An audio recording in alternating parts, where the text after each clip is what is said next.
नमस्कार, PNI talk में आपका स्वागत है। मैं पवन राज और आपको मिलवाने वाला हूँ आज एक खास शख्स से, जो कि दिव्यांगजनों के लिए दिन-रात काम करते हैं। खाटू श्याम बाबा के सेवादार हैं, श्याम प्रेमी हैं, डीसीसीआई कॉर्पोरेट कमीशन के चेयरमैन हैं और बात करें और स्पोर्ट्स की तो व्हील चेयर क्रिकेट एसोसिएशन के चेयरमैन हैं। साथ ही वर्ल्ड बॉक्सिंग फेडरेशन के एलओसी भी चेयरमैन हैं। आइए स्वागत करते हैं हमारे स्टूडियो में राजेश भारद्वाज जी का। नमस्कार राजेश जी नमस्कार। हमारे स्टूडियो में आपका स्वागत है, आपने समय देने के लिए। बहुत बहुत धन्यवाद। और आप श्याम प्रेमी हैं, सभी जानते हैं, तो श्याम बाबा से आपका कैसे जुड़ा हुआ, सबसे पहले वो जानना चाहिए। मैं खाटू श्याम जी मेरे कुल देवता हैं जी और आज उनका ही वजह मैं आपके सामने बैठा हूँ। जी बाबा का आशीर्वाद है और मेरी जो टाइटल पूरे हिंदुस्तान में अगर जानी जाती है तो श्याम सेवादार के नाम से जी जानी बिल्कुल। जाती है। और बाबा के बहुत चमत्कार है। मैं सभी श्याम प्रेमियों और सब मेरे परिवारजन और जितने भी श्रोता ये इंटरव्यू देख रहे हैं उनको सबसे पहले यही बोलूँगा, जय श्री श्याम। बाबा का आशीर्वाद आप सब पर बना रहे और आपके परिवार पे बना रहे। बाबा की महिमा आप जानते ही, और फागुन मेला इस मंथ है 21 तारीख से 28 तारीख के बीच में। हम हर महीने बाबा की नगरी में जाते हैं और बाबा का सौभाग्य है कि कई लोग जो ये कहते हैं कि बाबा ने हमें नहीं बुलाया, मैं उस लाइन को हमेशा क्रॉस करता हूँ। क्योंकि ये कहना कि बाबा ने हमें नहीं बुलाया, आप इच्छा तो करो, आप सोचो तो। अगर आप मुझे अभी बोलोगे तो मैं इंटरव्यू के बीच में आपको छोड़ के बाबा की नगरी ले जाऊंगा। जी क्योंकि बाबा के जाने के लिए कोई किसी से पूछना थोड़ी है। आप छोड़िए, कई लोग सैटरडे संडे जाते हैं। मैं कहता हूँ सैटरडे संडे छुट्टी पे क्यों जाना, बाबा से आप मंडे से फ्राइडे के बीच में मिलिए। तो बाबा की महिमा तो मैं कितनी कहूँ उतनी कम है। जी मैं आपको छोटा सा बाबा श्याम का एक एग्जाम्पल मेरे लिए बताता हूँ। 98 में मेरे फादर और मैं फागुन मेले में 11 के दिन लाइन में लगे हुए थे। जी उसका जो समय था उस दिन दर्शन करने का, नंबर आने का 11 घंटे का था। जी आप सोचिए 11 घंटे आप लाइन में लगे होते हो जिग जैक में, और 11 घंटे ने तो आपको पानी तो मिलता है, सेवादार देते हैं, पर आप बाथरूम नहीं जा पाते, आप खड़े रहते। बाबा की शक्ति होती है आपके लिए, क्योंकि भीड़ में को छोड़ के आप कहीं नहीं जा सकते। जी उस समय एक मेरे मन में थॉट्स आया कि बाबा, नेता लोग और वीआईपी लोग तो तुरंत दर्शन कर लेते हैं, उनके पास 2 गार्ड होते हैं। बाबा का चमत्कार क्या हुआ कि 5.5 घंटे हुए थे, मतलब 5.5 घंटे और लगेंगे। जी जो बैरिक बनी होती हैं, जिस बैरिक पे बैरिक नीचे छोड़ते ऊपर करते हैं पब्लिक को, वो जी बैरिक नीचे चली गई और उसमें मेरा ये राइट हैंड पैर फंस गया और पीछे से भीड़ ने धक्का मारा तो मेरे लिगामेंट वहीं टूट गए। Oh my God. मेरे को भीड़ ने बाहर निकाल दिया, मेरे फादर को। देखता क्या हूँ, जो मैंने मांगा था उस समय तुरंत मिला। सामने से 2 पुलिस वाले आ रहे हैं, उन्होंने मुझे कैची करके गोदी में उठाया और पूरा घुमा के सीढ़ियों से जाके वीआईपी जो 1 नंबर होती थी, पहले अंदर बैठ के दर्शन होते थे, वहाँ मुझे दर्शन कराए और कबूतर चौक पे लाके छोड़ दिया। वो दिन है 98 का और आज का दिन है। बाबा ने जो सेवा दी सबको दर्शन कराने की, या कोई वीआईपी मंत्री जाता है, मैं उनके साथ दिल्ली से जाता हूँ। अभी नरेंद्र सिंह तोमर जो एग्रीकल्चर मिनिस्टर थे, जी अभी विधानसभा अध्यक्ष हैं भोपाल के, वो भी उनका फ़ोन आया पिछले 2 महीने पहले, राजेश खाटू चलना है। मैंने सारा काम छोड़ा और तुरंत मैं उनके पास मध्य प्रदेश भवन पहुंचा दिल्ली, और वहाँ से उनको खाटू जी लेके गया और जी उनको दर्शन कराए, और दूसरे दिन तक का फिर मैं अपने नोएडा वापस आ गया। तो बाबा की कृपा महिम अपरंपार है। जिस से भी आप सुनोगे, जो भी बाबा को मानता है, उसको मेरे को लगता है कि उसका तो विकास होना ही है और जी वो ऊंचा जाना ही है। आज जो भी मैं कुछ हूँ वो बाबा की वजह से। बाबा आपके रोम रोम में बसे हुए हैं। जी। अच्छा, बात करें हम आपके पारिवारिक पृष्ठभूमि की, आपकी शिक्षा दीक्षा की, तो कैसा वो दौर था और क्या संघर्षों का सामना किया आपने, वो हम थोड़ा सा जानना चाहेंगे आपके बारे में। मेरा जो जन्म प्लेस है वो भिवानी है, हरियाणा में। जी और हम लोग भिवानी में एक गली कहलाती है पुजारियों का मोहल्ला, तो पुजारी कहलाते हैं हम वहाँ के। और पुजारी का हमारा एक मंदिर है वहाँ पे, बड़ा मंदिर के नाम से, जिसमें 108 सालगिरह है। जी तो हम जब छोटे थे तो हमें मंदिर में बाबा अगर जाते थे पूजा करने के लिए, तो दादी हमको एक पीतल की बाल्टी में कोयले डाल के उसमें लोटा डाल के चाय डाल के देती थी और हम उस चाय को लेके जाते थे मंदिर। जी तो हमें केवल इतना सा वो रहता था कि हमें वो जो सफ़ेद मखाने होते हैं वो प्रसाद में मिल जाए, इतना लालच रहता था केवल मंदिर में। जी तो भिवानी का हमारा जो जुड़ाव है आज भी है। हम बड़े मंदिर में जाते हैं और हमारे कुछ भी प्रोग्राम होता है, जी जैसे कुछ किसी ने प्रसाद बोला तो प्रसाद के लिए वहाँ जाते हैं। और बड़ा कठिन देखा जाए तो बचपन भी बड़ा कठिन बीता, पर उसमें हम बहुत खुश खुश रहते थे और आज भी बाबा ने जो कुछ दिया उसमें खुश है। जी मैं आपको छोटे-छोटे 1-2 एग्ज़ाम्पल देता हूँ कि मेरे दादाजी की तबीयत ख़राब रहती थी और मेरे फ़ादर बिरला ग्वालियर में काम करते थे, तो हम भिवानी रहते थे। मेरी प्रारंभिक शिक्षा फर्स्ट से लेके 4th तक भिवानी रही, पर उस समय भी हमने जो समय देखा कि मेरी मदर का जो समर्पण था मेरे दादाजी और बाबा के लिए, उनकी सेवा करते थे वो। और उन्होंने पापा ग्वालियर रहते थे और हम सब लोग यहाँ रहते थे। जी तो उसमें शाम के समय अगर चाय के साथ अगर रोटी या पराठा मिल जाता तो हम उसमें खुश होते थे और हमें सब्जियों के बारे में पता भी नहीं था और एक ही सब्जी का नाम पता था, आलू की सब्जी। जी तो वो समय देखा और स्कूल जाते थे तो स्कूल में जो पहनने के लिए मिल गया। मुझे याद है आज भी एक जूते की, प्लास्टिक के जूते की कॉस्ट मालूम है, 40 रुपए थी। उसको इतना अच्छी तरह से पहनते थे, इतना अच्छी तरह से उसको साफ रखते थे कि वो 40 रुपए का जूता हमको हमेशा याद रहे कि हमने वो 40 रुपए का जूता पहना है स्कूल जाने के लिए। जी तो भिवानी में मम्मी का जो समर्पण बाबा दादी के लिए रहा, उस वजह से जो त्याग कहते हैं ना, एक अपना, उन्होंने अपना एक त्याग वहाँ किया दादा और दादी जी के लिए। जी बड़े छोटे-छोटे वहाँ के हमारे मदर फादर, पता चलता था कि साल भर में एक बार मिल रहे हैं या पापा को जब छुट्टी मिलती थी जब आते थे, तो हम जी ये छोटी-छोटी चीज़ों को आज भी भूले नहीं है। जी और भिवानी के होने के नाते आज देश के अंदर एक सबसे अच्छी बड़ी बात है, मैं नोट करता हूँ, हरियाणा का कोई भी अधिकारी होगा, अगर उसको मैंने टोन में पकड़ लिया हरियाणा टोन में, तो वो हमेशा सपोर्ट करता है कि यार ये मेरे एरिया का आदमी है। जी तो सहयोग मिलता भिवानी, है। हाँ, भिवानी से हमारा बहुत लगाव है और आज हम लोग रेगुलर भिवानी को भूले नहीं है और बराबर जाते हैं।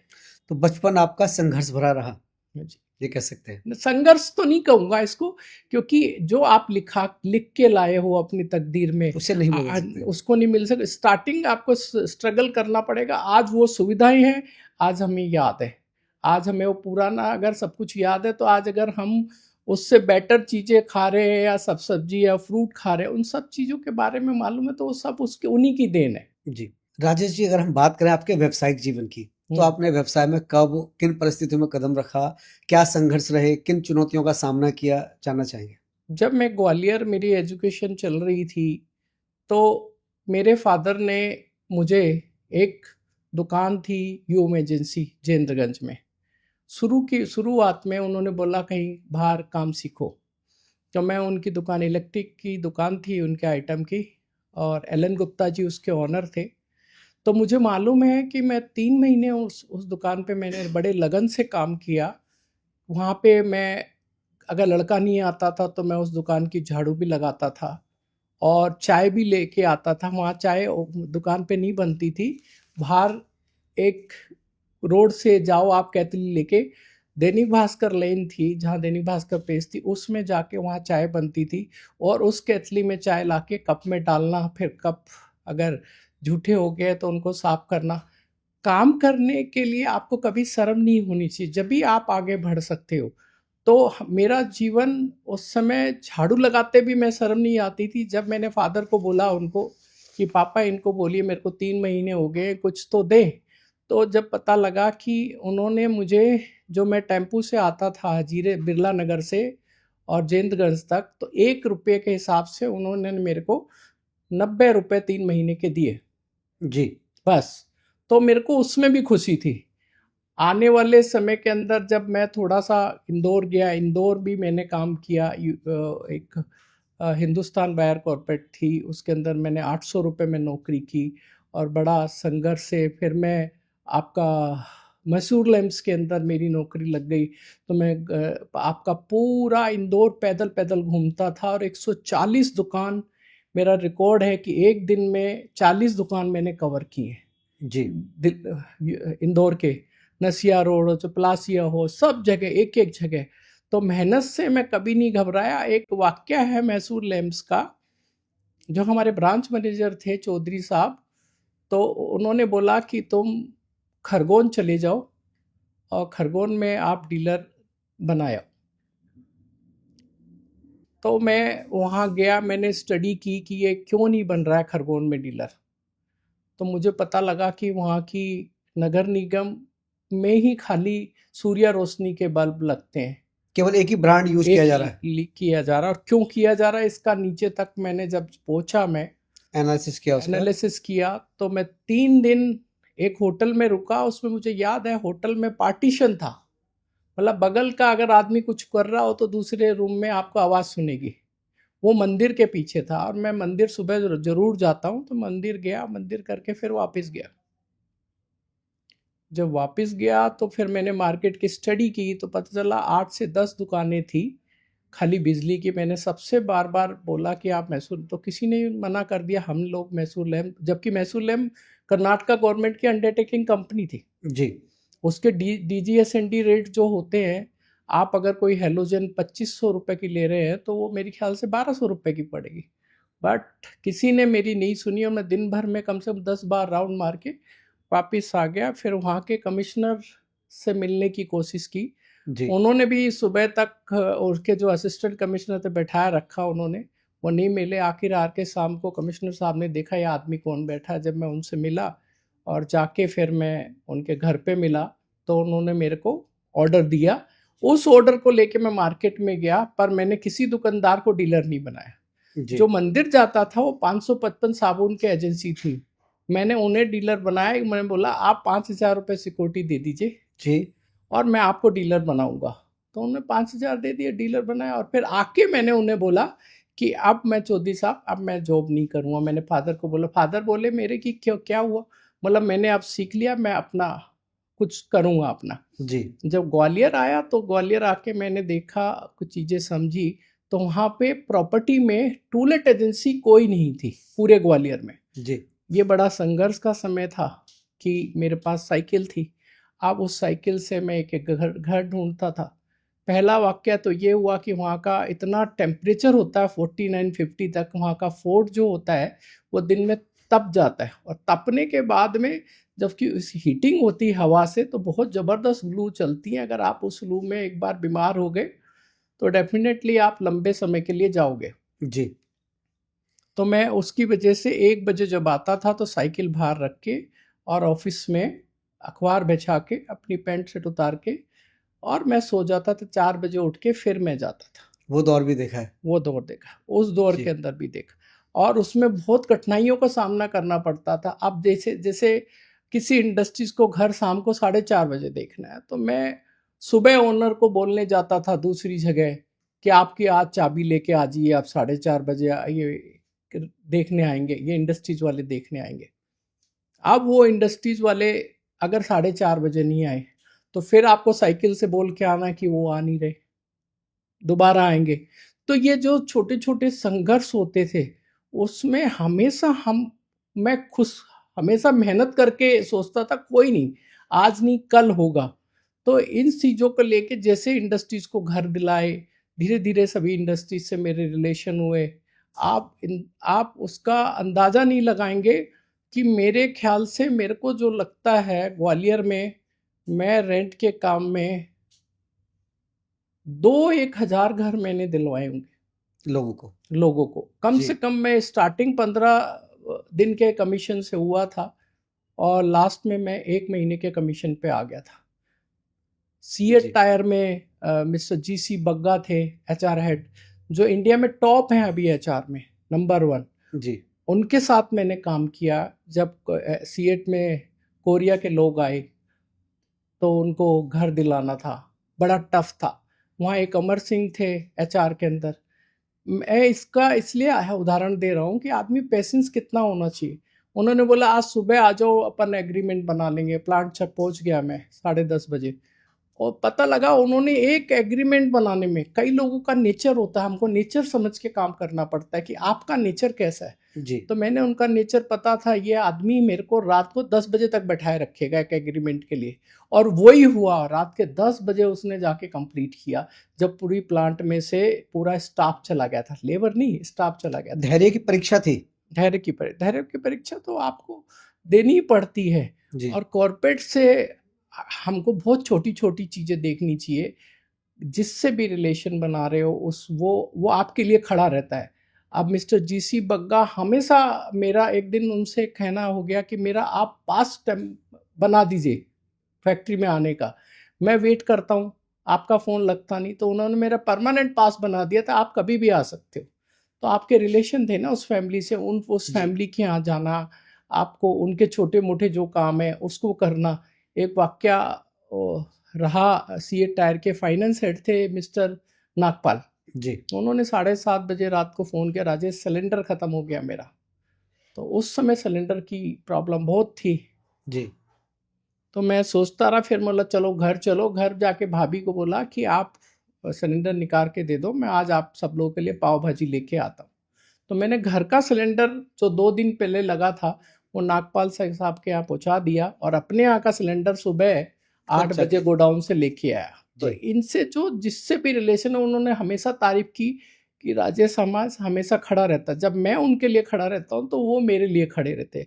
कॉर्पोरेट का सबसे बड़ा प्लस पॉइंट ये है कि आज जो मैं यहाँ पहुँचा हूँ, सब कॉर्पोरेट की वजह से पहुँचा। कॉन्फिडेंस लेवल आपका बढ़ जाता है, आप किसी के सीईओ से मिल रहे हैं, किससे जी बात कर रहे हैं, कैसे बात कर रहे हैं, उनके साथ आपके कैसे रिलेशन है। कॉर्पोरेट हम कभी भी आपके साथ चीट नहीं करेगा। अगर आप उनके साथ आप चीट नहीं कर रहे हो, आप बिल्कुल बोलो सर इस चीज़ के इतना पैसा लगेगा, इसका इतना लगेगा, वो हमेशा आपको कम्युनिकेशन गैप नहीं आना चाहिए। कम्युनिकेशन। जैसे सीएट हो गया आपका, एसआरएफ था वहाँ पे, आपका सूर्या रोशनी था, क्रॉम्पटन ग्रीव्स था, गोदरेज था, होटलाइन था, आपका फ्लैक्स इंडस्ट्री थी जो ये चतुर्वेदी जी की, इन लोगों को भी सबको मैंने वहाँ गेस्ट हाउस दिया। कौन सा ग्रुप नहीं था जो आया जिसको मैंने गेस्ट हाउस, कोई एजेंसी कोई थी नहीं वहाँ काम करने के लिए। जी तो इन सब कॉर्पोरेट से बहुत अच्छे संबंध रहे और बहुत स्ट्रगल किया। धीरे धीरे मैंने वहाँ एयरटेल की एजेंसी ली ग्वालियर के अंदर, जो पोस्टपेड होता है उसके अंदर मेरे पास पूरी फ्रेंचाइजी थी ग्वालियर की, जी पोस्टपेड और प्रीपेड की। तो मेरा शोरूम था एमएलबी रोड के ऊपर।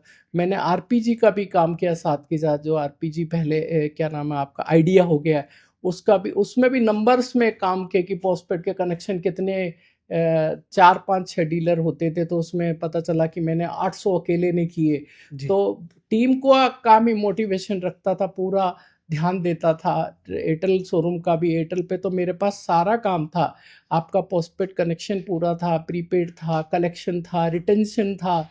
तो ये सारी चीज़ों को फोकस करना, रिटेंशन में कितने केस रिटेंशन किए आपने, कलेक्शन कितना हुआ आपका, कितनी प्रीपेड सिम बिकी है, कितनी पोस्टपेड कनेक्शन बिके। तो इसमें सबसे बड़ा एयरटेल या कहूँ तो मेरी वाइफ का भी बहुत बड़ा योगदान रहा, जो कि मेरे साथ बिजनेस में स्टार्टिंग से रही। जब से मैंने बिज़नेस सँभाला या मेरे शोरूम खुले, या मैंने जितना, जब मैं नोएडा शिफ्ट हुआ 2006 में, तो उस समय भी मैं मार्केट को समझ रहा था 2006, 7, 8 तक। तो उसने मेरे को जो खर्चा होता था मेरा यहाँ, उसी ने भेजा, वो पूरा देखती थी। वो मैनुअली बहुत एक्सपर्ट है, वो कि ये कि जो कंप्यूटर पे कोई अगर पूरा हिसाब करता तो मैनुअली करके पूरा अपना रखती थी। तो पूरा उसका पूरा सहयोग उसका भी रहा। मैं उसको आज जो बैठा हूँ उसके लिए उसको भी मैं बहुत धर्मपत्नी जी का पूरा योगदान सहयोग रहा है। कहते हैं कि मैं एक वाकया बताता हूँ कि 94-95 में जब मेरी मैरिज होनी थी, तो मैं इंडस्ट्री से मिलने लगा था और मेरा एक नज़रिया चेंज हो गया था। इसको कहेंगे कि हम लड़कियों को देखने का नज़रिया, कि मेरे को बहुत सुंदर स्मार्ट चाहिए। तो इसमें मेरे गुरुजी का बहुत बड़ा योगदान रहा। क्या गुरुजी ने जब मुझे बैठ के समझाया कि तुझे घर चलाने वाली चाहिए या तुझे चलाने वाली चाहिए, नहीं, सबसे पहला क्वेश्चन उनका था कि तुझे आगे प्रोग्रेस करनी है नहीं करनी है। तो मतलब हाँ मुझे प्रोग्रेस करनी है। तो दूसरे नंबर का क्वेश्चन उनका था कि तुझे घर चलाने वाली चाहिए या तुझे चलाने तुझे वाली। चलाने वाली तो चाहिए। मैंने बोला घर चलाने वाली चाहिए। तो उन्होंने बोला जब समय आएगा तो मना मत करना।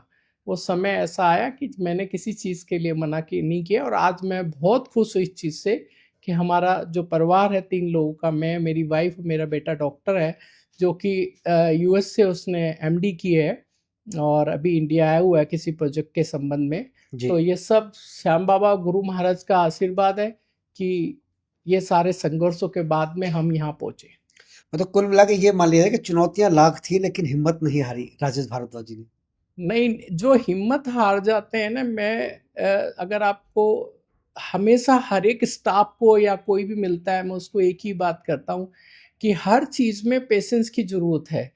मैं एक छोटा सा एग्जांपल देता हूँ कि जब मैं जेपी ग्रुप में 2006, 7, 8 में जुड़ा, तो जी। वहाँ कमिश्नर रीवा थे टी धर्माराव, जो लास्ट में फाइनेंस सेक्रेटरी एमपी रिटायर हुए, फिर उनकी डेथ हो गई थी आपके अमरनाथ में।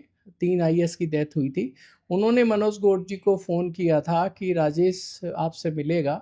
तो उन्होंने जब मिलने के लिए बुलाया तो मैं उनके सुबह पहुंच जाता था 9 बजे, और ये 128 वाले ऑफिस में मैं बैठा रहता था शाम तक 8 बजे तक।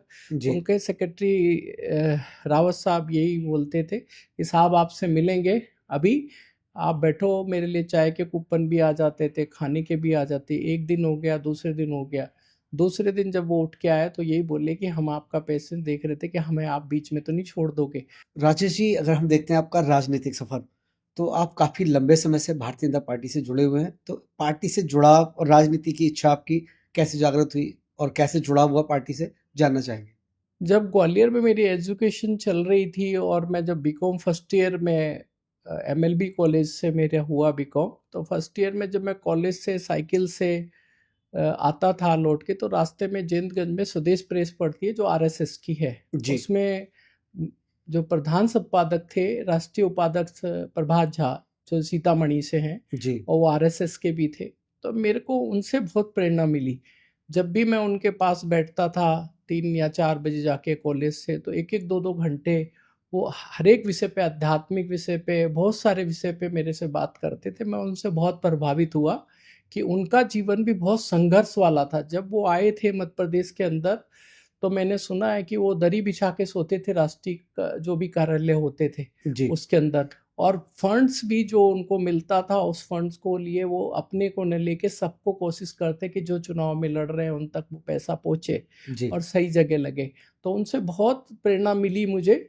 और जब 2015 में हमारी सरकार आई, भारत सरकार में आई, तो उस समय हमारा धीरे धीरे खाटू श्याम बाबा के आशीर्वाद की वजह से, जो हमारे महाराज हैं प्रताप सिंह चौहान, जो पूर्व में अध्यक्ष थे, वो और मैं, यहाँ पे प्रभात झा जी ने हमें काफ़ी मंत्री लोगों से मिलवाया, जिसके अंदर ओम बिरला जी हो गए, आपके जेपी नड्डा जी हो गए, गिरिराज किशोर जी हो गए, आलोक कुमार जी विश्व हिंदू परिषद के हो गए, गजेंद्र शेखावत जी हो गए, अर्जुन मेघवाल जी हो गए। तो इन लोगों से हम बराबर मिलते रहे। और मैंने भी ऐसा अपना रिलेशन डेवलप किया सब लोगों से राजनीति में। मुझे राजनीति में कोई पद की आवश्यकता नहीं है, क्योंकि मेरे को जो सेवा मिलेगी मुझे मालूम है, चाहे पार्टी दे, उसके अंदर भी सबसे बड़ा जो आशीर्वाद होगा खाटू श्याम जी का होगा। और जी। जो सेवा मिलेगी मैं उसको पूर्ण रूप से निभाऊंगा। और आज की तारीख में मेरे को, मेरे ख्याल से हिंदुस्तान में 29 स्टेट में लोग जानते हैं बाबा की वजह से।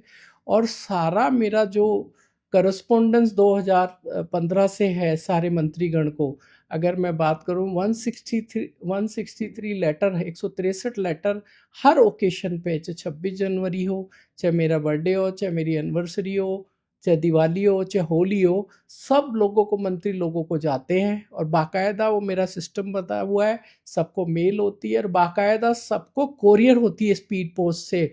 और स्पीड पोस्ट में भी मैं एम्प्लॉय का नंबर नहीं देता, मेरा ही नंबर होता है। तो मेरे पास उसके मैसेज आते रहते हैं कि इनको डिलीवर हो गई, इनको डिलीवर हो गई है कोरियर। और जी। उसको रीचेक किया जाता है कि कितने लोगों को हो गई। हो सकता है एक आधी डाक, जिसके अंदर मैं आपको 31 आपके कैबिनेट मंत्री हो गए, फिर राज्य मंत्री हो गए, फिर राज्यपाल हो गए, फिर सीएम हो गए, और आपकी बीजेपी की कार्यकारिणी होगी, और इसके साथ में आपके जो प्रदेश अध्यक्ष हैं चाहे कन्याकुमारी में हो, उस उनको भी सबको रेगुलर लेटर जाते हैं। तो मेरी बाबा की प्रेरणा से जो मैं इम्प्लीमेंट करता हूँ, कोई भी मेरे को थॉट्स आता है मैं उसको इम्प्लीमेंट करता हूँ, और मैं कहता हूँ जब तक आप इम्प्लीमेंट नहीं करोगे तो रिजल्ट आएंगे नहीं। आप मेरे इस जैसे लेटर के हॉबी के ऊपर अगर आप बोलेंगे कि एक लेटर मेरे ऑफिस में एक एक लेटर एक एक फाइल इंडेक्स के हिसाब से लगा हुआ है कि ये कौन से ईयर में किस तारीख में आया, प्रधानमंत्री जी के कितने आए, आपके अमित शाह जी के कितने आए, ओम बिरला जी कितने आए, इन सब लोगों के लेटर प्रॉपर रखे हुए हैं। उनको संभालना भी पड़ता है, ऐसे नहीं कि आप उसको उठा के कहीं फेंक दो। आप उसको प्रॉपर रखोगे और आपको खुद अंदर से कॉन्फिडेंस होगा कि आपके पास इस साल में ग्राफ क्या हुआ। 2015 में अगर आपके पास 24 आए थे, 17 में कितने आए, 2025 में आज 126 लेटर आ चुके, 25 के प्रॉपर अंदर मेंटेन करके उसको रखते हैं। प्रॉपर मेंटेन करते हैं, तो उससे एक आपको अंदर से कॉन्फिडेंस होता है चीजों ये को मान लिया जाए कि राजेश भारद्वाज जी आगे भविष्य के लिए चुनाव की तैयारी कर रहे हैं और सारे केंद्रीय मंत्रियों से इसीलिए लगाव जुड़ाव है। नहीं, मैं इसको इस तरह से नहीं मानूंगा कि चुनाव लड़ना एक अलग मैटर है, और पार्टी अगर कोई जिम्मेवारी देती है, किसी भी तरह की जिम्मेवारी देती है, अगर आप इच्छा रखोगे तो आपको तकलीफ होगी। तो क्या मान लिया जाए कि आप विधायक सांसद के रूप में भी दिखाई देंगे? बाबा अगर कोई सेवा देगा तो मैं उसको, ये जो भी सेवा मिलती है मैं उसको हमेशा संभाल के रखता हूँ, और उसके ऊपर पूरा मेरा कॉन्फिडेंस होता है कि मैं उसको करूँगा। और मैं आज की तारीख में भी उस तरीके से देखा जाए तो छोटे छोटे जो काम होते हैं मैं अपने जीवन में उनको बहुत प्रायोरिटी देता हूँ। जैसे मैं राजनीति की बात में, आपका ग्राफ काम करता है जब आप छोटे छोटे लोगों के काम करते हैं। मैं एग्जांपल देता हूँ, अगर किसी के एम्स में ओपीडी में किसी को दिखाना है तो हमारे जो राजनीतिक लोग जो संबंध है उनके यहाँ से लेटर निकलवाना, उसको ओपीडी में दिखवाना, किसी की टिकट नहीं हो रही, किसी का टिकट रिजर्वेशन नहीं होता, कंफर्म नहीं होता, उसको कराना। तो ये आप छोटी छोटी जो अपनी जर्नी में लोगों को जोड़ रहे हो। आज आज बहुत सारी जगह से जो लोग जो भी प्रॉब्लम बोलते, मेरे मुंह से कभी ना नहीं निकलता, और मैं कोशिश करता हूँ कि उसको वो चीज़ सॉल्व हो जाए उसकी। उसका बहुत बड़ा आपके जीवन में महत्व होता है। जब तक आप सब लोगों को जोड़ के नहीं चलोगे ना, आज आप अकेले आए हो, इतना बड़ा संसार है, अगर उसमें आपने अपने लोगों को जोड़ लिया और उनके लिए। कल ही का वाक्य बताता हूँ, गुड़गांव में कोई अशोक जी हैं, गौशाला चलाते हैं और साथ के अंदर उनका ब्लड बैंक के है, काफ़ी लोग उनके साथ जुड़े हुए श्याम बाबा के। 18 तारीख को उनके बेटे की शादी है, मतलब टीका आना है। तो उन्होंने मेरे से रिक्वेस्ट की, भैया आप बस 1 मिनट के लिए आ जाना, लेकिन आना है। आना है आपको। जी। तो मेरे प्लान में वो पहले से डल गया है कल से ही कि मेरे को 18 को जाना है, 19 को जाना है, 20 को जाना है, खाटू जी 22 को जाना है, 22 ये तो आपके बारे में सभी लोग जानते हैं कि एक बार आप अगर आपको कन्विंस किया किसी चीज के लिए तो आप अगर हाँ कर दिया तो आप जरूर जाएंगे। जाना जरूरी है। तो राजनीतिक जीवन में मैं कहूँगा कि हमें संघर्ष करना है, सबको साथ लेके चलना है। चुनाव बड़ी बात नहीं है, अगर आप ये जिम्मेवारी करते रहोगे तो आप वैसे ही चुनाव के बराबर हो, विधायक के बराबर हो। जी। मैं इसको ऐसे मानता हूँ, और विधायक या सांसद के और बराबर। वैसे विधायक सांसद भी समाज सेवा ही करते हैं। हाँ, वो तो आपकी तो वो चली रही है। हाँ, अगर 2015 से छोटी छोटी चीजों को लिए चल रही है तो ये सब प्रेरणा बाबा ही दे रहा है, और मैं हमेशा कोशिश करूँगा कि सबका साथ लेके चलूँ, सबका प्यार मिलता रहे। मुझे बहुत प्यार मिलता है, ये मैं हमेशा अपनी आंख नम रखता हूँ।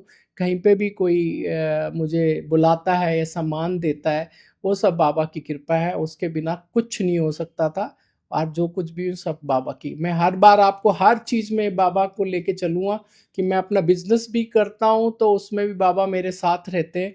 मैं किसी से कोशिश करता हूँ कभी भी कोई गलत बात ना बोलूँ, जो मेरी फीस है वो मुझे मिले। मैं आपको एक एग्जांपल देता हूँ 2008 का, कि जब मैं दिल्ली समझ रहा था, लोग मुझे कहते थे 50 करोड़ की प्रॉपर्टी है सर, इसमें 2 करोड़ 52 करोड़ की बेच देंगे हम, 2 मिल जाएंगे। तो मैं उनसे दूर हट जाता था। मतलब भाई मुझे आंख मिला के काम करना है। मेरी अगर 100 फैमिली के लिए काम करता हूँ रियल एस्टेट के अंदर, तो मैं उनका सारा काम देखता हूँ, छोटा बड़ा काम हो, क्योंकि आज उनके साथ मैंने चीट नहीं किया। हाँ, मेरी फीस मेरे को पूरी चाहिए, ये नहीं कि कोई आदमी मुझे मेरी फीस अगर 50 लाख, गलत तरीके से पैसा नहीं चाहिए। नहीं चाहिए। अच्छा, मोदी जी ने एक नाम दिया था दिव्यांग, और उनके लिए आप दिन रात काम करते हैं स्पोर्ट्स एक्टिविटी के रूप में। जी।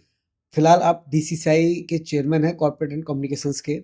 उससे कैसे जुड़ाव हुआ और आपके क्या-क्या योगदान है, उसके बारे में जानना चाहेंगे हम और हमारे दर्शक।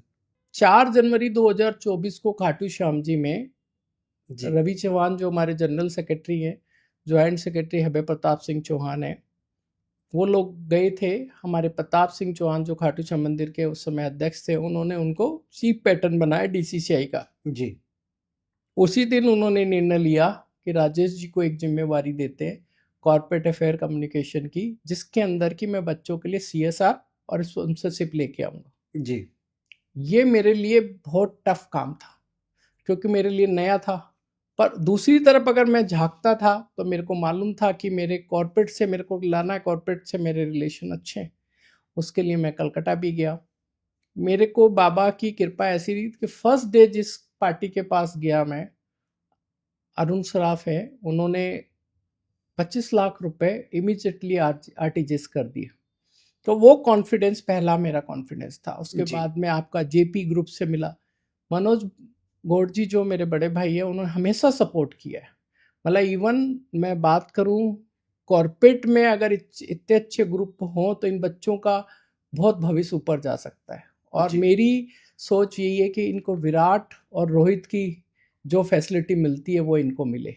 पहले ये खिलाड़ी धर्मशालाओं में सोते थे, ट्रेन में बाथरूम के पास सोते थे। आज 2 साल के अंदर जो कॉरपोरेटों ने सहयोग किया, इसमें मैं बात करूं नोएडा का एक सबसे बड़ा corporate APL Apollo, Sanjay Gupta ji का, जी, उनके यहाँ मिस्टर दीपक गोयल जो फाइनेंस हेड है, इन लोगों ने भी बहुत सपोर्ट किया। उससे कॉन्फिडेंस बहुत बढ़ता चला गया। और हमने फर्स्ट जो मैंने जब ये पद संभाला था, उसके बाद में एक अहमदाबाद के अंदर सीरीज हुई थी T20 की, फिजिकल डिसिबल की, उसमें इंग्लैंड की टीम आई थी, उसमें फिनोलेक्स भी था।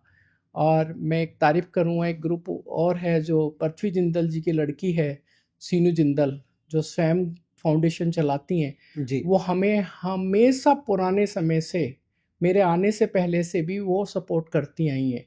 तो ये जो कॉर्पोरेट के जो सपोर्ट धीरे धीरे मिलने लगे, उससे कॉन्फिडेंस लेवल और बढ़ गया। अब आने वाले समय में जितने भी कॉर्पोरेट जुड़ते जाएंगे, मेरा जो सोचना है कि इन बच्चों के लिए सेंटर हों। सेंटर अगर खुल जाएंगे, अगर इनको प्रैक्टिस सही ढंग से मिलेगी, वहाँ जिम होगा, फूड मिलेगा, तो और हमारे देश के जो बच्चे हैं, जो दिव्यांग बच्चे हैं, दिव्यांग बच्चों में आपने अभी देखा, जी, हमारी जो अम्ब्रेला बॉडी है, उसमें आपका ब्लाइंड लड़कियों ने वर्ल्ड कप जीता। ये जी। कितनी बड़ी बात है इस देश में। अपने आप में बहुत बड़ी उपलब्धि है। बहुत बड़ी उपलब्धि है। और देखिए, पहले हमारा क्रिकेट, मेन क्रिकेट हुआ, फिर वुमेन हुआ, फिर ये आईपीएल हुआ, ये सारे इतने फेमस हो गए। आने वाले समय में मेरा प्रयास तो यही रहेगा कि ये भी दिव्यांग जो क्रिकेट खेलते हैं, किसी का एक हाथ होता है और किसी के पैर में तकलीफ होती है, और वो पता चलता है कि 80 मीटर का छक्का मारता है, वही बॉल है कोकोबरा की, जो आम मैच में पहले ये लोग आपका वो लेदर की बॉल से खेलते थे, जी, छोटी, और आज ये कोकोबरा की बॉल से खेलते हैं, और इनको वही फैसिलिटी मिलती है, वही ड्रेस मिलती है, वही पैड, वही बैट, वही होटल मिलता है 5 स्टार, वही फूड मिलता है, वही ग्राउंड पे डीडी पे कवरेज मिलता है पूरा।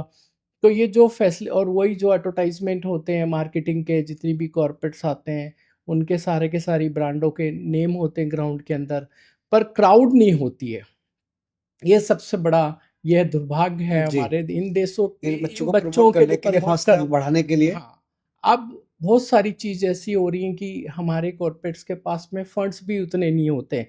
जितना टूर्नामेंट होता है उसमें फंड खर्च हो जाता है, और फिर जब आता है तो फिर दूसरा कोई खड़ा रहता है उसके लिए, जी, उधारी लेने वाला। जी, तो हम लोग, मेरा सोचना ये है कि इसको बढ़ाने के लिए आगे जितने भी मैच होंगे, जैसे अभी हमारे यहाँ मिक्स डिसेबिलिटी का मैच था, इंग्लैंड की टीम आई हुई थी अभी, और 3 मैच ग्रेटर नोएडा थे पिछले महीने ही, और 2 मैच आपके जयपुर में थे। इसके लिए मेरे प्लान ये कि जब तक स्टाफ और पैसा नहीं होगा, अब स्टाफ होगा तो मैं सोचता हूँ कि जिस एरिया में भी मैच होगा, उस एरिया के जितने भी कॉलेज हैं, स्कूल हैं, हमको पहले उनको इंटीमेट करना पड़ेगा कि ये इस तारीख को मैच है, आप अपने स्कूल के बच्चों को भेजिए। तो कम से कम 1000-2000 बच्चे उस एरिया के अगर आ जाएंगे तो ये मोटिवेशन लेवल बढ़ेगा। जी बिल्कुल। और दूसरा क्वेश्चन ये है कि डीडी से बेटर जियो या स्टार स्पोर्ट्स पे जब तक ये मैच नहीं है तो इसका व्यू काफ़ी बढ़ेगा। जी अब बिल्कुल। देखा जाए तो हम जब बात करते हैं तो कॉर्पोरेट से कॉर्पोरेट कहते हैं कि आपका तो ज़्यादा व्यू है ही नहीं।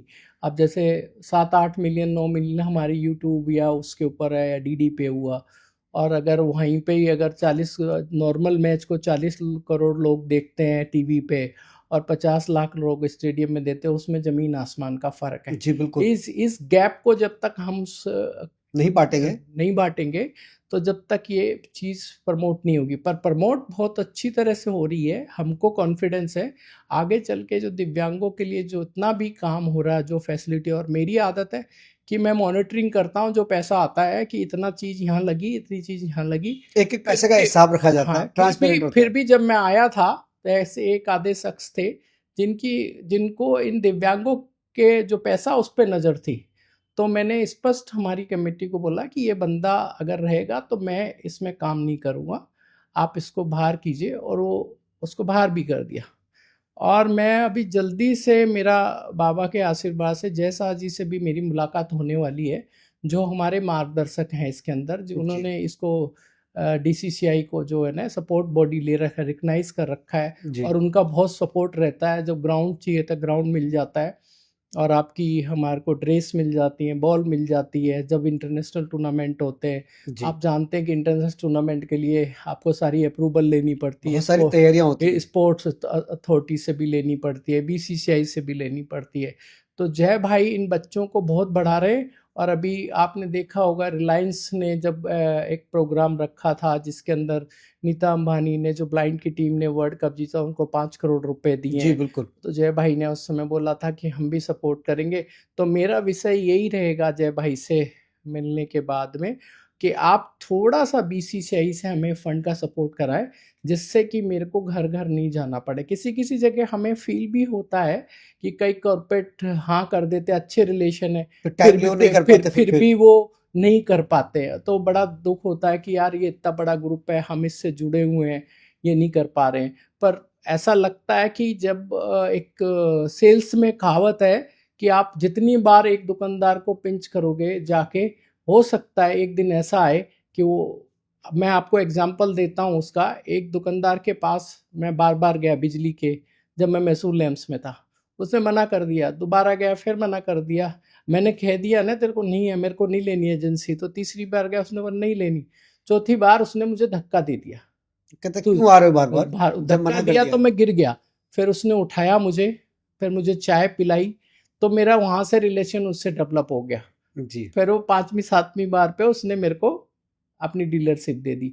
तो इसी तरह जय भाई भी, हमें, मेरे को लगता है कि हम प्रयास करते रहेंगे तो जरूर। कॉर्पोरेट से तो मेरे को उम्मीद है, अगर हम पहुंचेंगे ही नहीं, किसी कॉर्पोरेट को बताएंगे ही नहीं कि हम क्या कर रहे हैं और ये दिव्यांग क्या कर रहे हैं, और वो ग्राउंड तक पहुंच जाएंगे, देख लेंगे, अगर उनके सीईओ आके देख लेंगे बच्चे कैसे खेल रहे हैं, जी, तो जरूर हमें फंड जरूर देंगे और खुद महसूस करेंगे कि हाँ इनको जरूरत है, इनको जरूरत है। और वाकई अगर देखा जाए तो इन बच्चों को आज की तारीख में, कहते हैं ना, मैच की फीस होती है, वो भी बहुत नॉमिनल मिलती है, प्राइस भी नॉमिनल मिलती है, जो कि इनको मिलनी चाहिए। क्योंकि हमारे जो खर्चे हैं, अगर एक टूर्नामेंट भी कराते हैं, वो पूरे के पूरे पहले पता लग जाते हैं, इतना खर्चा और फंड्स कम आते हैं। वो सबसे बड़ी प्रॉब्लम है। और देश के अंदर इसको काम करने के लिए हमको बड़े कॉर्पोरेट, जैसे अभी बहुत जल्दी मैं अप्रोच कर रहा हूँ अडानी को, गौतम अडानी जी को, विमल गुटका को, रिलायंस को, ये जो बड़े ग्रुप हैं, अगर ये थोड़ा सा भी अपना सपोर्ट कर तो देंगे, दिव्यांगों को बहुत हौसला मिलेगा। अगर गौतम भाई अगर चाहेंगे तो, अगर उन्होंने बोल दिया कि साल भर में जो आपके टूर्नामेंट होते हैं, फिजिकल डिसेबल के या व्हील चेयर के, दोनों, उन दोनों को मैं ये सपोर्ट करूँगा। अब आपको एक चीज़ सोचनी पड़ेगी, एक नॉर्मल जो गेम और उसके बाद जो दिव्यांग गेम, और फिर तीसरे नंबर पे जो व्हील चेयर आता है, उसकी भी जिम्मेवारी मेरे को 2025 में मिली थी। मैं उसी पे आने वाला था कि व्हील चेयर क्रिकेट एसोसिएशन है, उसके भी आप चेयरमैन हैं, तो वहाँ कैसे जुड़ा हुआ और पड़ा? ये मेरी मेहनत और बाबा का आशीर्वाद हुआ कि 2024 में जब ये एक साल बाद ही 9 जनवरी 2025 में ये अभय जो स्क्वाड्रन लीडर है, उन्होंने मेरे को व्हीलचेयर क्रिकेट एसोसिएशन का चेयरमैन बनाया। व्हीलचेयर क्रिकेट एसोसिएशन में मैं कहता हूँ कि देश में अगर हम लोग व्हीलचेयर की बात करें, एक नॉर्मल व्हीलचेयर 4 से 5,000 रुपए की आती है, पर जो प्लेयर खेलता है व्हीलचेयर वो 40,000 रुपए या 28,000 रुपए की आती है। कई तो गुना ज्यादा। ज़्यादा है। तो उन बच्चों के पास जिनके पास में खाने के लिए घर में प्रॉब्लम है, शरीर की प्रॉब्लम है, अब आप किसी-किसी को व्हीलचेयर पे देखेंगे कि उनके यूरिन का वो लगा होता है, बोतल लगी होती है व्हीलचेयर के ऊपर। जी तो वो किस परिस्थिति में अपने आप को संभाल रहा है, उसको शरीर में प्रॉब्लम है, उसके पैर से वो खड़ा नहीं हो सकता, उसको बाथरूम में जाना है। हिंदुस्तान में आज की तारीख में भी बाथरूम जो है ना व्हीलचेयर के हिसाब से बहुत कम होटल में जो नए बन रहे हैं उनका गेट बड़ा होता है, क्योंकि वो व्हीलचेयर अंदर लेके जाते हैं और वहीं अपना बाथरूम कोई किसी की सहायता नहीं लेते हैं। जो स्क्वाड्रन लीडर जो अभय प्रताप है, वो मेरे साथ श्रीलंका में भी साथ रहे रूम में मेरे, जी तो मुझे मालूम है कि उनको क्या क्या तकलीफ होती है व्हीलचेयर वालों को। तो इन व्हीलचेयर वालों के लिए अब आने वाले समय में मेरा थोड़ा सा फोकस और ज़्यादा रहेगा कि इनको सुविधा मिलनी चाहिए। मैं अगर देश की कुछ एक कॉर्पोरेट से बात चल रही है, वो ऑनलाइन इन लोगों के इंटरव्यू लेंगे व्हीलचेयर वालों के, अगर उसमें वो फिट बैठे, आगरा की कोई कंपनी है, तो उनको जॉब मिल जाएगा। अगर जॉब मिलेगा तो 15-20 हज़ार रुपये उन्हें महीने के मिले, और साल में अगर 1 महीना 2 महीना छुट्टी पे भी रहे, तो मैं कोशिश करूँगा उसके ओनर से बोल के कि जब ये प्लेयर खेलने आए तो इनकी आप तनख्वाह न काटें। मैंने एक गवर्नमेंट का भी केस था, रेलवे का एक प्लेयर का जो कि श्रीलंका खेलने गया था, उसकी भी अश्विनी वैष्णव जी के यहाँ मेल की थी, उस पर फिर फॉलो होके उसको पैसे वापस मिल गए थे। जी तो हमको कुछ चीज़ें समझनी पड़ती है। 2 साल के अंदर मैंने जो समझा फिजिकल बच्चों को, और अब एक नया फॉर्मेट जो जून में हम लोग इंग्लैंड गए थे मिक्स डिसेबल का, उसके अंदर फिजिकल बच्चे भी होते हैं, डेफ भी होते हैं, और जो मंद बुद्धि बच्चे होते हैं वो भी होते हैं, तो वो पूरी टीम होती है। तो ये फॉर्मेट अभी जो टीम आई थी नया इंग्लैंड, इम्प्लीमेंट हुआ। हाँ नया इम्प्लीमेंट हुआ। तो इंग्लैंड तो इसमें बहुत पहले से खेल रही है, तो उसने वो सीरीज भी जीती थी, और ये जो इंडिया में आई थी ये सीरीज भी इंग्लैंड ने जीती। तो हमको इसके ऊपर भी काम करना पड़ेगा। और साथ में मैं व्हीलचेयर को बढ़ाने के लिए पूरे देश में बहुत सारी जगह, एक किस्सा मेरे को आपका ग्वालियर में आया। ग्वालियर व्हीलचेयर का एक नेशनल टूर्नामेंट चल रहा था, तो पता चला कि राजस्थान का एक प्लेयर आके बोला मेरे से मिलना है सर मेरे को। मतलब बताइए क्या बात है। तो उसने बताया सर हमारे पास 2 व्हीलचेयर है और प्लेयर 15 हैं। कैसे होगा? तो वो क्या करते थे कि जब जिस दिन उनका मैच होता वो दूसरी टीम से उधार में व्हीलचेयर लेते थे, और दूसरी टीम वाला उनको वो व्हीलचेयर देता था जो खराब व्हीलचेयर है, जो ग्राउंड पे उसके व्हील खुल जाए। तो आप देखो उनके पास वो ऐसी व्हीलचेयर व्हील हो तो हार ही जाएंगे। जी बिल्कुल। हाँ, अभी राजस्थान की टीम को हमारे कोई जयपुर की कोई अपने हैं, उन्होंने अभी 16 व्हीलचेयर दिए हैं उसी टीम को। आने वाले समय में मैं भी कोशिश कर रहा हूँ उन लोगों को व्हीलचेयर मिल जाए। तो इससे पूरे देश में तो अभी देखो दिव्यांग बहुत हैं, पर जो अच्छे खिलाड़ी हैं कहाँ-कहाँ से जुड़े हुए हैं, आपको उनको सपोर्ट करना है। एक अभी पैरा ओलंपिक में पंजा के लिए निरंजन गया था एक लड़का, मुरैना से। मुरैना के पास कोई गांव है, रिठौरा है, कौन सा गांव है, वहाँ का लड़का है। उसका रात को फ़ोन आता है मेरे पास 11 बजे, सर मैं एयरपोर्ट पे हूँ और मैं ये बाहर जा रहा हूँ पैरा ओलंपिक खेलने के, पैरा ओलंपिक नहीं कोई टूर्नामेंट था किसी देश में, जी जी उसमें जा रहा हूँ खेलने के लिए। सर मेरे पास फंड्स की प्रॉब्लम है और मुझे आप खाली 5,000 मेरे अकाउंट में जमा कर दो।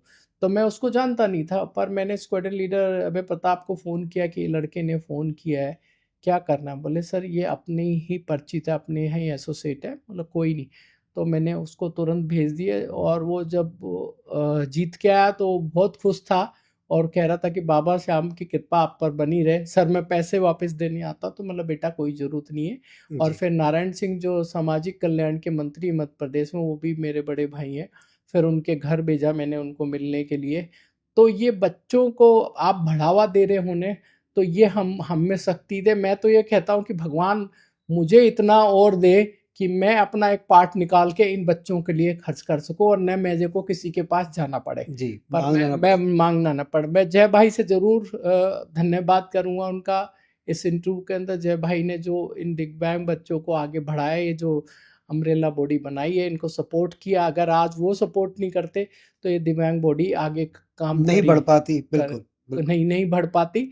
और हम लोग उनसे बस खाली, मैं जब भी मिलूंगा रिक्वेस्ट यही करूंगा कि जो लोग अच्छे लोग काम कर रहे हैं आप उन्हें इसमें आगे बढ़ाइए, और हमको थोड़ा बहुत फंड उनको, जब उनके पास 4 लाख करोड़ की एफडीआर है बीसीसीआई के पास, तो अगर वो हमको 10-12 करोड़ 15 करोड़ दे देंगे तो उसमें तो हमारे 4-5 टूर्नामेंट 3-4 टूर्नामेंट हो जाएंगे साल के अंदर, जी बिल्कुल। और हमें किसी के पास जाना नहीं पड़ेगा।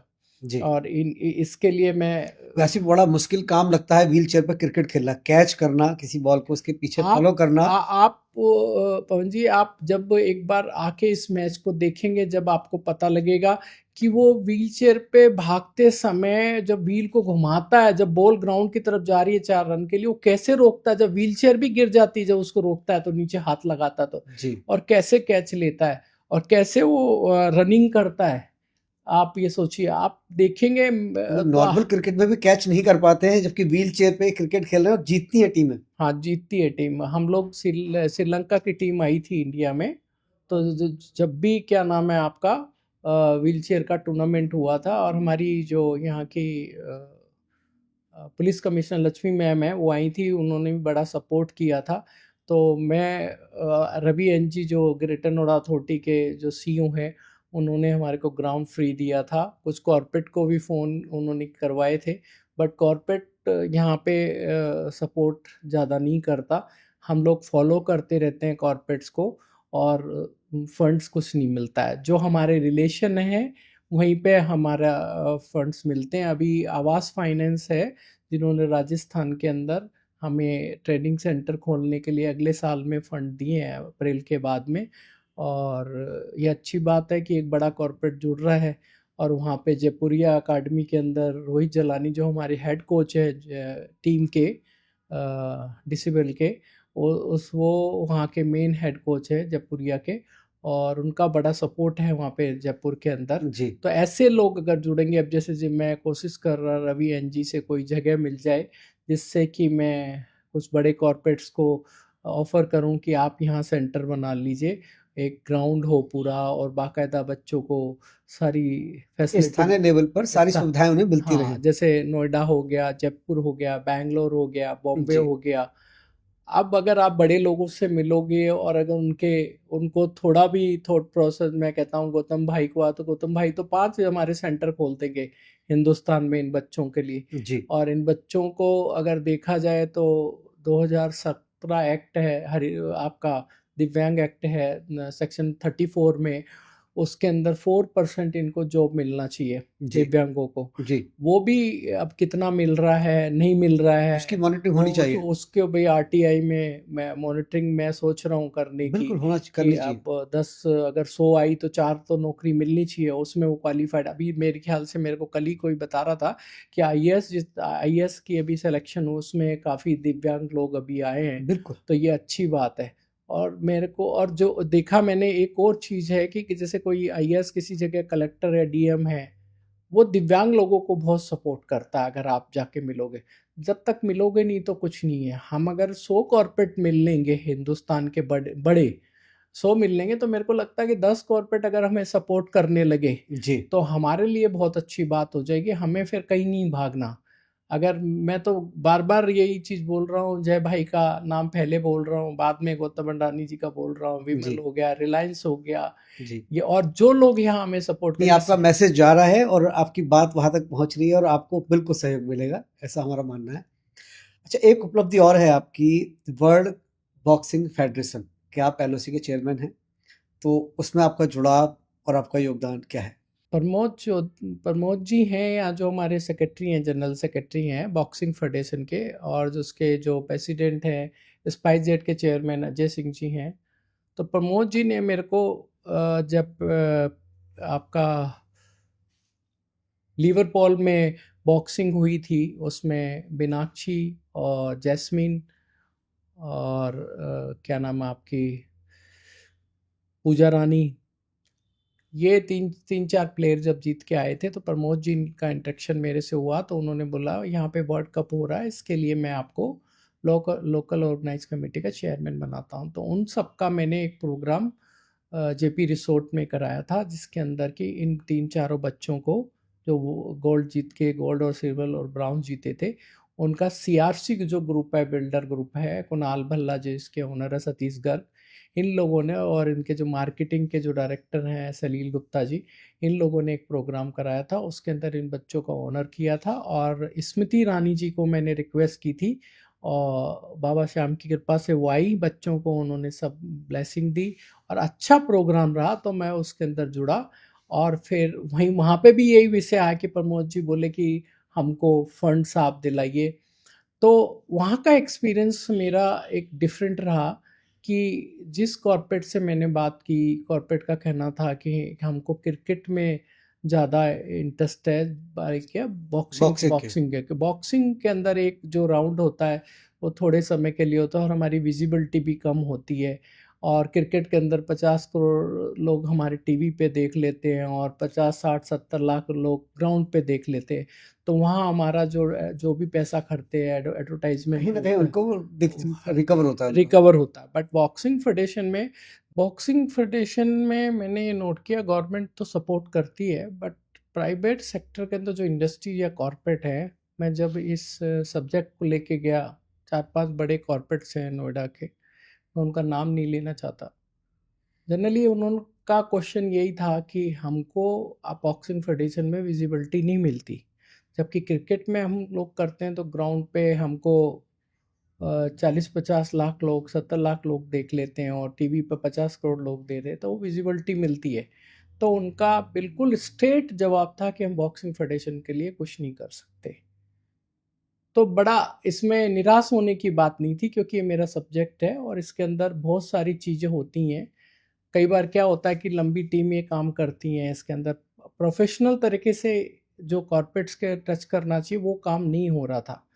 किसी जगह कोई किसी ने कुछ रेट कोड कर दिया, किसी ने कुछ रेट कोड कर दिया, तो मिसमैच भी था, मैंने सारी ऑब्जर्व किया। मैं आज हारा नहीं हूँ इस चीज़ के अंदर भी। मेरी प्रमोद जी से कल परसों मैंने भी कुछ हेल्प की उनको, उन्होंने बोला कि मुझे कुछ फंड्स की ज़रूरत है, जबकि मैं आपको ये उधार लिया है लौटा दूंगा। मतलब कोई बात नहीं, छोटी मोटी बात होती है, हमको कभी कोई चीज़ बड़ी होती है उसके अंदर सपोर्ट करना चाहिए। जी आज मैंने आपको डीसीसीआई में कहा कि भगवान मुझे इतना दे कि हर एक जगह जाना नहीं पड़े, जी क्योंकि मुझे पता लग गया कि एक मैच में क्या खर्चा होता है और इनको क्या फैसिलिटी चाहिए। जी बस अब अगर बीसीसीआई सपोर्ट कर देगी तो ये आप मान के चलें कि बीसीसीआई के साथ में जो फंड्स आएंगे वो बच्चों को बेनिफिट मिलेगा। उनको मैच फीस हो गई, match man of the match की फीस हो गई, और भी फीसें जो भी उनको फैसिलिटी दे सकते हैं वो हम देंगे। आने वाले समय में हो सकता है, मैं तो इस थॉट प्रोसेस का हूँ कि इन लोगों को एक एक कमरे का कहीं घर मिले तो इनको घर भी दिया जाए। ये बड़ा सपना है, पर आप अगर सोचते हो और इम्प्लीमेंट करते हो, मैं इम्प्लीमेंट पे विश्वास करता हूँ हमेशा हमेशा। अब का बात एग्जांपल देता हूँ कि मैंने प्रमोद जी को बोला बॉक्सिंग में कि मैं सब लोगों का राष्ट्रपति जी से मिलवाने का टाइम ले रहा हूँ। बोला आप ले लीजिए। बाबा की कृपा थी, इस टर्न में मैं महामहिम राष्ट्रपति जो मुर्मू जी हैं उनसे दूसरी बार मिला। पहली बार हमारे जो अध्यक्ष जी हैं प्रताप सिंह चौहान खाटू श्याम जी के, उनके साथ मिला। इस बार मेरा हफ्ते भर में टाइम वहाँ से आ गया कि आप इस तारीख को, इस तारीख को, फाइनली मैं पूरी चारों हमारी जो गोल्ड जीती थी लड़कियाँ, अजय सिंह जी और आपके प्रमोद जी और विजेंदर जो बॉक्सर है उसको लेके गया। और उस दिन हम लोगों को राष्ट्रपति जी ने, आप विश्वास नहीं मानेंगे, प्रोटोकॉल के हिसाब से 45 मिनट का टाइम दिया। हर आदमी ने अपने अपने क्वेश्चन किए और उस दिन इतना संजोग हुआ कि मैम इतनी खुश थी कि जी हम जब हमने रिक्वेस्ट की कि मैम हमको इंडिविजुअल फ़ोटो करनी है, तो सभी लोगों की इंडिविजुअल फ़ोटो खींची। और मेरे जो कि लिए बड़ा मुश्किल काम होता है। बड़ा मुश्किल काम होता है। और वो दिन मेरा बहुत खुशी का था कि, और बाहर निकल के अजय सिंह जी ने बोला राजेश जी थैंक यू, जबकि अजय सिंह जी के मेरे से ज़्यादा संबंध है, वो स्पाइसजेट के चेयरमैन है। जी पर आप इम्प्लीमेंट नहीं करते हो, आप कोई सोचते नहीं हो। मैंने इन बच्चों के लिए जो आपका क्या नाम है, हरियाणा के सीएम नवाब सिंह जी से भी टाइम लिया था। उस समय हमारी एक लड़की डिफेंस में ट्रेनिंग कर रही थी, इसलिए वो संजोग टल गया। मैंने मैसेज ये कराया था कि जब आप क्रिकेट के लिए पैसे दे सकते हो तो आपके हरियाणा की भिवानी की 3 है और रोहतक की 1 लड़की है, जो इस समय मीनाक्षी जो है इस समय पूरे वर्ल्ड में नंबर 1 रैंक पे अपने वेट के अंदर। तो आपको उनको सपोर्ट करना चाहिए, पैसे देने चाहिए। मैं कल एक वीडियो देख रहा था, उनके गांव के किसी ने 50,000 रुपये पर मंथ उसको गोल्ड मेडल लाने के लिए ओलंपिक में लाएगी, उसके जी, लिए हर महीने सपोर्ट करने की बात प्रोत्साहन राशि दी जा रही है। दी जा रही है। तो हमारे हर स्टेट के अंदर कोई भी सब्जेक्ट हो, चाहे दिव्यांगों का हो या आपका बॉक्सिंग फेडरेशन का हो, ये जब तक आगे नहीं बढ़ेंगे ना, हर जगह आप देखेंगे पैसा लगता है, और पैसा नहीं होगा तो सब सब बेकार है। हम कोशिश कर सकते हैं, पर बॉक्सिंग फेडरेशन में मेरे को थोड़ा सा वो हुआ, पर मैं हिम्मत नहीं आ रहा हूँ, मैं कुछ और भी सोच रहा हूँ, क्योंकि गवर्नमेंट ऑर्गेनाइजेशन या अंडरटेकिंग है, तो इसमें जो पीएसयू हैं उन पीएसयू को टच किया जाए, जो पीएसयू इसके अंदर दे सकते हैं, फंड दे सकते हैं। कि सीएसआर फंड तो बहुत लोगों के पास में जी, बहुत लंबा चौड़ा फंड होता है, कई बार किस बड़े बड़े ग्रुप के अंदर किसी के पास तो 500,000 करोड़ 2,000 करोड़ होता है, पर सीएसआर फंड के ना बायलॉज कुछ अलग होते हैं, आप उनके पूरे फॉलो करने पड़ते हैं। आपको ऐसे फंड नहीं मिल जाता। वो फंड आपने ट्रेनिंग की क्या नहीं किया, पूरा आपको रिपोर्ट बना के देनी पड़ती है। स्टेप बाय स्टेप फॉलो बच्चों करना पड़ेगा बच्चों उसको। को दिया नहीं दिया, कोच को दिया नहीं दिया, वो उसके अंदर सारे स्टेप लगते हैं आपके। नॉर्मल स्पॉन्सरशिप के अंदर कुछ नहीं है, स्पॉन्सरशिप उनका नाम हो गया। जैसे एपीएल अपोलो ने अभी टाइटल स्पॉन्सर दिया, तो टाइटल स्पॉन्सर्स में कोई सीएसआर थोड़ी है, उनके सारी ब्रांडिंग है, उनके जो हमारे मेडल हो गए, आपके ड्रेस हो गई, ड्रेस पे मेन हेड के ऊपर उनका नाम एपीएल अपोलो का, ग्राउंड पे उनका पूरा कवरेज, डीडी पे लाइव जा रहा है, डीडी पे उनका एड भी जा रहा है टीवी के ऊपर, जो उनकी जो ब्रांड है जी, एपीएल अपोलो। तो ये सारे बेनिफिट तो मिलते ही है ना उनको, कॉर्पोरेट को। तो कॉर्पोरेट में मेरे तो को राजेश जी, अगर हम बात करें आपके टाइमिंग शेड्यूल्स वगैरह की, कैसे करते हैं आप मैनेज सारी चीज़ें? मैं इसमें एक ही सबसे बड़ी बात कहूँगा कि मैं काफ़ी पॉलिटिशियन से भी जुड़ा हुआ हूँ। मैं देखता हूँ कि जो सबसे ज़्यादा बिजी होता है ना, वो अपने टाइम को मैनेज कर लेता है।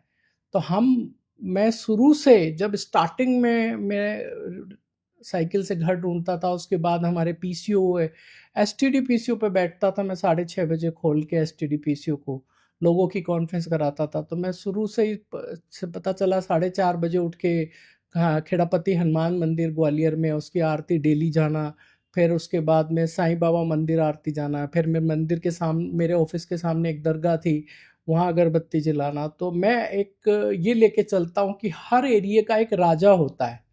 आप कहीं चले जाओ, आप मैं मेरे को एक बार सौभाग्य मिला, मैंने अल्ट्राटेक सीमेंट को राजपुरा में लैंड दिलाई, 105 एकड़ लैंड दिलवाई एक्वायर करके। तो वहाँ पे फतेहपुर के एक महाराज थे, वो गुरुद्वारा नाडा साहब के गुरुद्वारा गए सेवा के लिए। तो मैंने सोचा, मैं ग्वालियर में भी गुरुद्वारा है फोर्ट पे, तो मैं सोचता था कि चाय पिलाना, रोटी खिलाना, ये सेवा होगी। पर भगवान की कृपा से मैं जब गया तो हम लोग सीधे एक कमरे में गए, जिस कमरे के अंदर एक खिड़की से जूते आ रहे थे अंदर। तो उसके अंदर महाराज जी बैठ गए और उन्होंने मेरे बगल में बिठा लिया मुझे, और बोले ये कपड़ा ले लो। मैं जैसे करता जाता हूँ देखते जाओ। तो जूते को साफ करते थे और माथे के लगा के उल्टा करते थे, और फिर उसको आगे बढ़ा देते। तो मैंने सोचा हो सकता है 10-15 मिनट, जो सुबह 10 बजे बैठे, हम 4:30 बजे उठे। तो मुझे याद है कि मेरे हाथों में ठेस जो होती है ना, वो जूते को पकड़ पकड़ के पड़ गई थी। पर उन्होंने लास्ट में मुझे बताया, जो आदमी के गरूर होता है ना, वो उसको उसको पीछे से लगाने के बाद ये होता है कि वो हमेशा गुरूर नहीं रहे उसे, उसको भगवान उसे माफ कर दे। तो एक सेवा ऐसी मिली जो बिल्कुल हटके, जो मेरा थॉट प्रोसेस था ग्वालियर में कि मैं सबको लेके चलूँ, जी, खेड़ापति मंदिर भी, साईं बाबा मंदिर भी, दरगाह भी, या कोई हो, तो मैं कहता हूँ कि वो कहाँ आपको किस समय मिलेगा वो पता नहीं। आपको उसका भगवान देखता है ना, देता है। इसी तरह जब दरगाह पे मैं गया, तो मैं एक बार अजमेर दरगाह गया, तो मेरे father in law income tax Kanpur में थे, तो उन्होंने वहाँ किसी को मैसेज किया। तो आप बिलीव नहीं करेंगे पवन जी, उस दरगाह के अंदर उस समय वो दरगाह खाली करा दी गई जब अंदर गया मैं चादर लेके।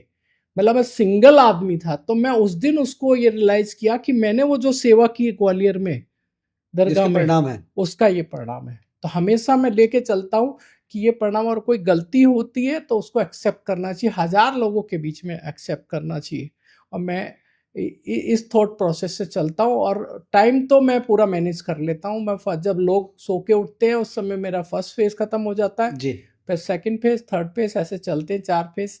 मैं 15-16 घंटे काम नहीं कर लेता जब तक मुझे बिल्कुल मज़ा नहीं आता है बिल्कुल भी, और ये शुरू से ही है। जी। अच्छा, आज का अंतिम प्रश्न हमारा रहेगा, दिव्यांगजनों के खेल को प्रोत्साहन के लिए कॉर्पोरेट जगत को आप क्या संदेश देना चाहेंगे? क्या कहना चाहते हैं उन लोगों से?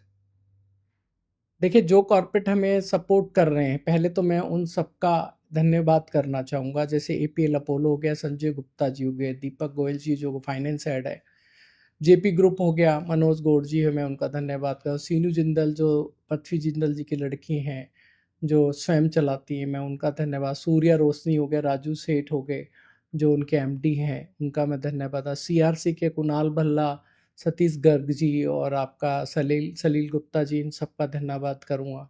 और जितने ग्रुप हमसे जुड़ रहे हैं उनको मैं सबको यही कहूँगा कि अपने थोड़े से बिजनेस में से अगर थोड़ा सा पार्ट अगर निकाल के इन दिव्यांगों के लिए दोगे, तो मेरे को लगता है कि आप ये मानिए कि दिव्यांगों की सेवा भगवान की सेवा के बराबर है।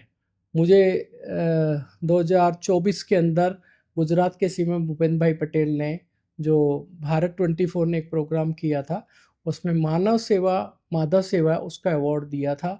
तो इसी तरह आप भी काम करो, थोड़ा थोड़ा निकालो। जितने भी बड़े कॉरपोरेट हैं, चाहे रिलायंस हो, रिलायंस को भी मैं आग्रह करूँगा, अडानी ग्रुप को भी करूँगा जो बड़े ग्रुप हैं, विमल गुटका को भी करूँगा, आप क्रिकेट में करते हैं। और ख़ासकर हमारी लोकल एक सीपी प्लस है जो हर क्रिकेट में सपोर्ट करती है, और उसके जो ओनर हैं हरी खेमका जी और आदित्य खेमका जी, उनके बेटे हैं, वो इस सब को देखते हैं। मैं उनसे 2-1 बार मिला भी हूँ और उनसे इस इंटरव्यू के माध्यम से करूँगा कि जब वो सारे T20 आपका वनडे मैच, टेस्ट सीरीज़, सब जगह उनकी सीपी प्लस की ब्रांड आती है, आप देखते हो पवन जी। जी। मैं उनसे आग्रह करूँगा कि वो थोड़ा बहुत सोचें इन बच्चों के लिए, तो मेरे लिए बहुत अच्छा होगा। और मैं चाहूँगा कि साथ में सरकार के जितने मंत्री सपोर्ट कर सके स्टेट लेवल पे, उनके पास भी दिव्यांगों का फंड होते हैं। दिव्यांगों को बढ़ाने के लिए मैं कहता हूँ ज़्यादा फंड न दें। अगर स्टेट लेवल पे अगर कोई नेशनल टूर्नामेंट हो रहा है